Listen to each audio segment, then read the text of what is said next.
And actually, KHDC is up and running now, but it still has to be quality controlled. So there are a number of apps on your phone that are accessing the data out of Hammond. So it is providing data. It hasn't been officially released yet, and you may see that radar data kind of come in and out, but it should be ready to go operational by the end of this week. So everything seems to be on track and kind of putting us into the heart of our severe weather season, and then well before hurricane season. Most of our storms that we've been watching still remain west of Baton Rouge. Everything north of Lafayette, really, as you kind of watch these storms, they weaken as they move northward. Now, we still have an environment that is somewhat conducive for the storms to become strong or severe, or even have a bit of rotation. Where that environment is far more likely is farther to our north. So let's get a rough look at the timing. Baton Rouge maybe just before 1 a.m. and the possibility of some storms out ahead, and maybe in northern Tangi. Now, as we go throughout the night, that line kind of weakens a bit, falling apart, and we may see more scattered showers across the North Shore and into Mississippi after 3 a.m.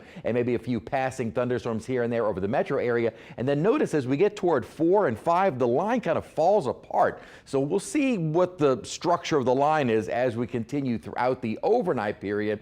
But just know, while that risk of severe weather is still there, I don't think it's going to be a widespread issue, more like isolated strong to severe storms. And thus far, where we've seen the more active storms is exactly where the Storm Prediction Center placed that higher threat for severe storms. We are still under a level 2, no reason to lift that out as we still have those storms coming. But as of right now, I think more of the North Shore parishes underneath this tornado watch, really more of the springboard for the storms that will continue into Mississippi over the course of the early morning hours of Tuesday. Camera shaking, occasional little rain droplet here and there, and still very warm. 74 degrees with high humidity. Winds are still brisk. We're in the 70s and probably not going to be cooling down much more during the overnight as our humidity values remain on the higher side. Winds still strong out of the south. They will change direction once this feature moves through and begin diminishing during the day tomorrow, and a much nicer forecast during the day tomorrow. We got a couple of upper features. One is this big upper trough, and embedded within this trough is this little upper level we call a